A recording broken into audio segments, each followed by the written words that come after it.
গোৰেশ্বৰত সাহিত্যিক মেদিনী চৌধুৰীৰ সোঁৱৰণি দিৱস উদযাপন। উল্লেখযোগ্য যে গোৰেশ্বৰত প্ৰথিতযশা সাহিত্যিক মেদিনী চৌধুৰীৰ সোঁৱৰণি দিৱস দিনজোৰা কাৰ্যসূচীৰে উদযাপন কৰা হয়। এই উপলক্ষে শৰণীয়া কছাৰী সাহিত্য সভাৰ উদ্যোগত গোৰেশ্বৰ কলাগুৰু বিষ্ণুপ্ৰসাদ ৰাভা ভৱনত অনুষ্ঠিত অনুষ্ঠানত মুখ্য অতিথি হিচাপে উপস্থিত থাকে অসম বিধানসভাৰ অধ্যক্ষ বিশ্বজিৎ দৈমাৰী। শৰণীয়া কছাৰী সাহিত্য সভাৰ সভাপতি সোণবৰ বৰুৱা, শৰণীয়া কছাৰী ছাত্ৰ সন্থাৰ সাধাৰণ সম্পাদক দীপজ্যোতি শইকীয়া, গুৱাহাটী উচ্চ ন্যায়ালয়ৰ জ্যেষ্ঠ অধিবক্তা মানস শৰণীয়া সহ কেইবাগৰাকী বিশিষ্ট ব্যক্তি। গুৰুত্বপূৰ্ণ অনুষ্ঠান শৰণীয়া কছাৰী সাহিত্য সভাই ইয়াত আমাৰ অঞ্চলৰ বিশিষ্ট ব্যক্তি, আমাৰ গড়েশ্বৰ অঞ্চলৰ ডাঙৰ সম্পদ মেদিনী মোহন চৌধুৰী ডাঙৰীয়াৰ সোঁৱৰণি দিৱস পালন কৰিছে। ইয়াত আৰু হিচাপে মোকো আমন্ত্ৰণ জনাই মই আহি পালোঁ। মই ধন্যবাদ জনাইছোঁ তেখেতসকলক যে আমাৰ হীৰাৰ নিচিনা গড়েশ্বৰত মেদিনী মোহন চৌধুৰী ডাঙৰীয়াই আজি অসমত যিটো সাহিত্য, এই সাহিত্যৰ ভঁৰালত বহুত ডাঙৰ কণ্ট্ৰিবিউশ্যন দিছে। তেখেতে সাহিত্য একাডেমি হয় 1990তে পাইছে।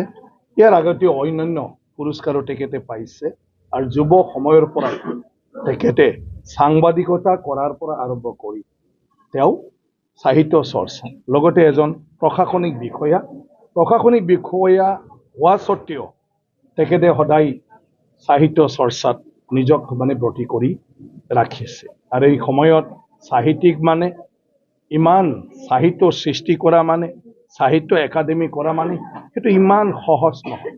আগৰ দিনত নিজে ব্যক্তিগতভাৱে চবটোৱে যাই চাব লাগিব, মানুহৰ লগত আলোচনা কৰিব লাগিব, তাৰপিছত নিজে অধ্যয়ন কৰিব লাগিব, নিজে গৱেষণা কৰিব লাগিব, তাৰপিছত লিখিব লাগিব। আজিৰ নিচিনা ঘৰত কম্পিউটাৰত গুগলত চাই আৰু বিভিন্ন দল সংগঠনৰ মানুহক মিটিঙতে লগ পাই কথা পাতি সব তথ্যবিলাক সহজে পোৱা এই দিন নাছিলে। তো মেদিনী মোহন চৌধুৰী ডাঙৰীয়াই সেইটো দিনতে তেওঁ অসমীয়া সাহিত্যিকবিলাকৰ যি বিখ্যাত মানুহ আছে ইয়াৰ ভিতৰত তেখেতো এজন। গতিকে আমি গড়েশ্বৰবাসীয়ে সদায় তেখেতক আমি শ্ৰদ্ধা কৰিব লাগে, আমি স্মৰণ কৰিব লাগে। আমাৰ ভৱিষ্যত প্ৰজন্মকো আমি দেখুৱাব লাগে আমাৰ নিচিনা ঠাইত মেদিনী মোহন চৌধুৰী ডাঙৰীয়াৰ নিচিনা ডাঙৰ মহাপুৰুষ ইয়াতে জন্ম হৈছিলে। গতিকে আজি সাহিত্য সভাই যিটো কৰিলে শৰণীয়া কছাৰী সাহিত্য সভাই বহুত ডাঙৰ কাম, সেইটো লাহে লাহে মই ভাবোঁ আমাৰ গোটেই গড়েশ্বৰবাসীয়ে উপলব্ধি কৰিব। গতিকে আজিতো মই অনুৰোধ কৰিছোঁ যে প্ৰত্যেকটা পৰিয়ালৰ ঘৰত মেদিনী মোহন চৌধুৰীৰ আমাৰ ড্ৰয়িং ৰুমত ফটো থাকিব লাগে।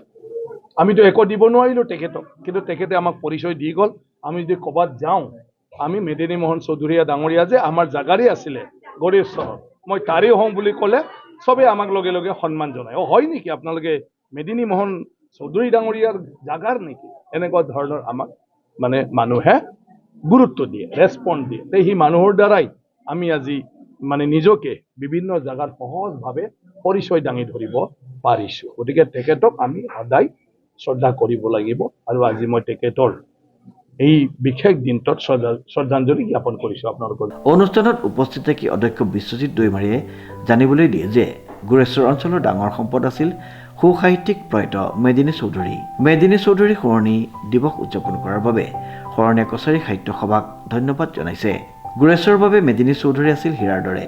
অসমীয়া সাহিত্যৰ ক্ষেত্ৰখনত তেখেতৰ যথেষ্ট অৱদান আছে। অসমৰ বিখ্যাত সাহিত্যিকসকলৰ ভিতৰত তেখেতো এজন। গতিকে গোৰেশ্বৰবাসী ৰাইজে মেদিনী চৌধুৰীক সদায় স্মৰণ কৰিব লাগে।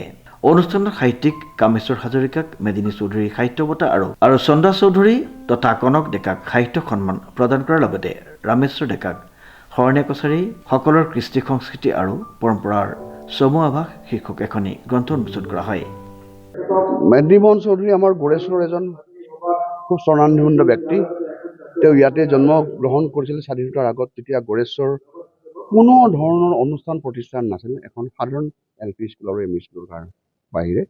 আৰু ইয়াৰ গোৰেশ্বৰ যিখন LP স্কুল সেইখনত স্কুলীয়া শিক্ষা শেষ কৰি তেওঁ নলবাৰী গৰ্ডন স্কুলত পঢ়িছিলে। আৰু নলবাৰী গৰ্ডন স্কুলত তেওঁ পঢ়োঁতে যথেষ্ট কীৰ্তি ছাত্ৰ আছিল বুলি তেওঁৰ সেই সময়ত যিসকল নলবাৰীৰ খুব উচ্চ বৰ্ণৰ উচ্চ শিক্ষিত মানুহবোৰ আজি প্ৰতিষ্ঠিত সাহিত্যিক অফিচাৰ এইবোৰে কয়। আৰু আমি মেদিনী চৌধুৰীক লৈ গৌৰৱ কৰোঁ। মেদিনী চৌধুৰী এটা 22খন অন্যান্য ধৰণৰ তেওঁ কিতাপ লিখিছে আৰু প্ৰতিখন কিতাপেই তেওঁৰ অনন্য।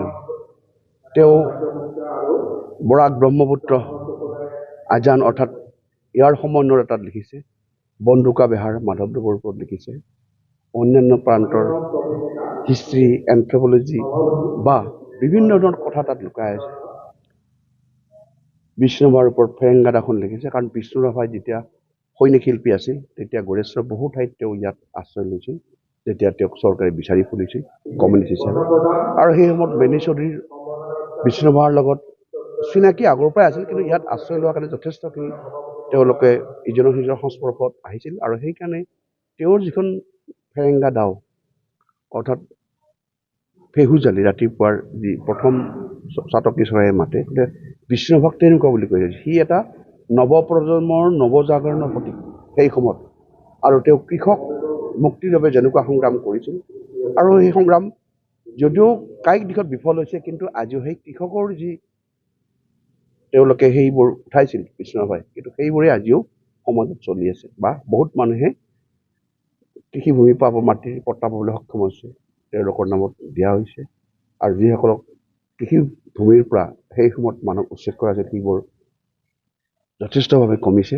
যদি এয়া বিষ্ণুৰাভাৰ পৰোক্ষভাৱে যথেষ্ট বৰঙণি আছে এই ক্ষেত্ৰত। আৰু মেদিনী চৌধুৰীয়ে সেই বিষ্ণুৰাভাৰ ফেৰেংগাদত গোটেই জীৱনটো কেনেধৰণে তেওঁ সংগ্ৰাম কৰিলে, কেনেকে ধৰণে মানুহৰ মাজলৈ গৈছিল, এই গোটেই কথাবোৰ সন্নিষ্ঠ কৰা হৈছে। গতিকে তেওঁৰ এই যে কিতাপৰ 22খন কিতাপ গোটেইখিনি অনন্য। আজি গড়েশ্বৰত অৰুণা কছাৰী সাহিত্য সভাৰ উদ্যোগত আজি তেওঁৰ স্মৃতিচাৰণ সভা পাতিছে, আৰু তাত বিভিন্ন ধৰণে বক্তৃতা ৰাখিছে। সকলোৱে এইটো আক্ষেপ প্ৰকাশ কৰিছে, দুখ প্ৰকাশ কৰিছে, আজি মেদিনী মোহন চৌধুৰীৰ যিটো আজি মৃত্যু তিথি অৰ্থাৎ 2003 চনৰ আজিৰ তাৰিখত তেওঁ বৈকুণ্ঠগামী হৈছিল। আৰু এই তিথিটো আজি বিভিন্ন যিসকল সাহিত্য সংগঠন আছে, কৃষ্টি সংগঠন আছে, তেওঁলোকে অন্তত আজি গুৱাহাটীত এটা সমূহীয়া মৰ্যাদাৰে সন্মান দি মেদিনী মোহন চৌধুৰীৰ আজিৰ দিনটোক অন্তত পালন কৰিব লাগিব বুলি আমি আক্ষেপ প্ৰকাশ কৰোঁ। আৰু এইটো এটা মেদিনী চৌধুৰীৰ প্ৰতি যেন অসন্মান দেখুওৱাৰ নিচিনা হোৱা বুলি মই ব্যক্তিগত হিচাপে ভাবোঁ। কংকনজ্যোতি শৰ্মাৰ ৰিপৰ্ট, নিউজ নাও।